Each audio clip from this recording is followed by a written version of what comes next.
नमस्कार. लग्नाच्या बेडीमध्ये आपण पाहत आहोत पाणीपुरीच्या रेसमध्ये राघव जिंकतो. सावीला खूप आनंद होतो. सावी विनूला सांगते, आपण दोघंजणं डान्स करूया का? मग दोघंजणं ठरवतात, आपण आता मस्त गाणे लावूया आणि सगळेजण मिळून डान्स करूया. मग दोघंजण नाचत असताना त्यांना पुन्हा एक आयडिया सुचते. सावी विनूच्या कानामध्ये सांगते आणि विनूही तयार होतो.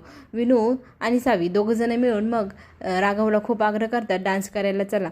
पण ते नाही म्हणतात. ते म्हणतात, तुम्ही दोघंजणं करा, आम्ही तुमच्याकडे बघतो. मग सावी खूप आग्रह करते आणि बाबांना म्हणते, प्लीज माझ्यासाठी डान्स करा ना, तुम्ही माझ्यासोबत कधीच केला नाही. एवढा इमोशनल डायलॉग मारल्यानंतर राघव तिची इच्छा मोडत नाही आणि सिंधूला म्हणतो चल. आणि मग दोघंजणं सावी, सिंधू, विनू आणि राघव सगळेजण मिळून डान्स करतात. त्या दोघांना मग डान्स करायला सांगतात. दोघेजणी बाजूला येऊन गप्पा मारत असतात. तेव्हा राघव म्हणतो, मला तुझ्याशी बोलायचं आहे. आजपासून आपण मुलांसमोर अजिबात काही भांडायचं नाही, त्यांच्यावर त्याचा वाईट परिणाम होईल. सिंधूही बोलते हो. आणि मग ते दोघंजण डान्स करतात. इकडे दोघंजण मिळून टेबलवरचे भांडे आवरायला सुरुवात करतात. तितक्यात विनूला त्याच्या आईचा फोन येतो. विनूला मधू विचारत असते, तुम्ही मला न सांगता कुठे निघून गेलात? तेव्हा तो सांगतो, आम्ही काकूकडे आलेलो आहोत आणि इकडे आम्ही पाणीपुरी खाल्ली, बाबांनी डान्स केला, बाबां विनर झाले, आता दोघंजण मिळून खूप मजा करतोय असं सांगितल्यानंतर राणीच्या हातातला मोबाईलच खाली पडतो. तिला खूप मोठा धक्का बसतो. ऋषभ विचारतो, काय झालं वहिनी, काय झालं? तेव्हा नेहमीप्रमाणे रश्मी म्हणते, काय होणार आहे, तिचा नवरा सिंधूकडे गेलेला आहे म्हटल्यानंतर तेव्हा तिच्या मनाची खूप घालमेल वाढते.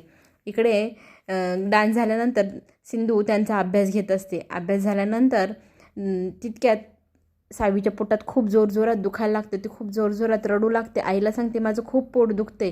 ती चेक करते आणि म्हणते, मी तुला म्हटलं होतं ना, पाणीपुरी जास्त खाऊ नको, तुला खूप त्रास होईल. बघ झाला ना सुरू. तेव्हा राघवही खूप घाबरलेला असतो. तुला बरं वाटत नसेल तर आपण डॉक्टरकडे पटकन जाऊया का, ॲडमिट करूया का?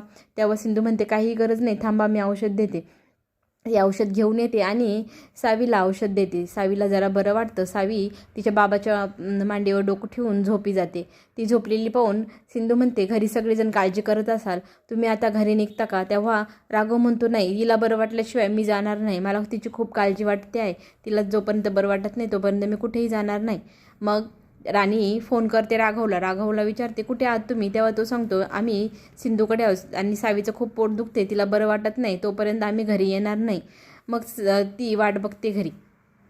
इकडे सावी झोपलेली पाहून राघव म्हणतो, आता तिला झोप लागलेली आहे. तितक्यात सिंधू म्हणते, मला वाटतं आता तुम्ही जायला हवं. असं बोलल्यानंतर पुन्हा सावी जागी होते आणि बाबाचा हात पकडते. मग ती म्हणते, प्लीज जाऊ नका ना. विनूही म्हणतो, तिला बरं नाही, आपण पण इथं थांबूया ना, माझ्या आजारपणात कशी ती माझ्याजवळ थांबली होती, असं इमोशनल तो बोलत असतो. इकडे सिंधू कडे राघव गेला आहे म्हटल्यावरती राणीला खूप अस्वस्थ होत असतं. ती मेसेज करते. आता तो मेसेज वाचल्यानंतर तो म्हणतो, माझ्या मुलीने माझ्याकडे पहिल्यांदा काहीतरी इच्छा मागितली, आता मी इथेच थांबणार, असं त्यांनी निर्णय घेतलेला असतो. मग घरी राजश्री आणि रुक्मिणी बाहेरनं रात्रीशी येतात. त्यांच्या गप्पा चालू असतात की आश्रमात तांदूळ दान करूया, असं चाललं असतं बोलणं. आणि त्या राणीला बघतात, का इतकी वेळ का इथे वाट बघतेस का, असं बोलल्यानंतर राजश्री म्हणते, हो, विनू आणि राघव सिंधूकडे गेलेले आहात, त्याच्यामुळे ती वाट बघत असेल. तेव्हा रुक्मिणी म्हणते, हे चुकीचं आहे, त्यांच्याकडे जायला नाही पाहिजे होतं. तितक्यात विनूचा आणि राघवचा फोन येतो. राघव सांगतो की सावीला बरं वाटत नाही, मी त्यांच्याच घरी थांबणार आहेत.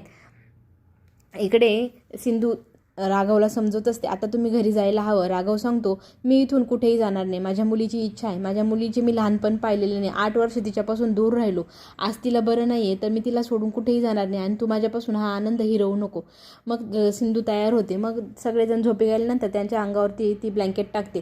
तितक्यात तिचा पाठीमागनं पदर कोणतरी ओढतं. ते पाहते राघव, तुम्ही माझा पदर सोडा, असं म्हटल्यानंतर तो म्हणतो, मी सोडणार नाही. मग ती सांगू लागते, हे चुकीचं आहे, तुमचं आणि मधुताईंचं लग्न झालेलं आहे, तुम्ही असं चुकीचं वागू नका.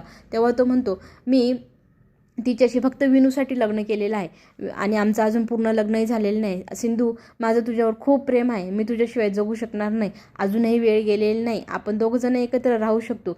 सिंधू नकार देत असते, पण तो खूप विनंती करत असतो, रडतो आणि म्हणतो, माझं तुझ्यावर खूप प्रेम आहे, मी तुझ्याशिवाय जगू शकणार नाही, प्लीज मला सोडून कुठेही जाऊ नको. तेव्हा दोघंजण खूप इमोशनल होतात आणि दोघंजण एकमेकांना कडकडून मिठी मारतात आणि राघव म्हणतो, मी तुझ्यावर आजही प्रेम करतो, मी तुझ्याशिवाय जगू शकणार नाही. तितक्यात तिथे राणी येते. राणी त्यांची ती परिस्थिती बघते. आता राघवसमोर राणीने प्रश्न मांडलेला आहे, तुला सिंदूर निवडावे लागेल किंवा मला निवडावं लागेल. आता राघव काय करणार हे पाहण्यासारखंच आहे. पुन्हा आपण भेटूया. धन्यवाद.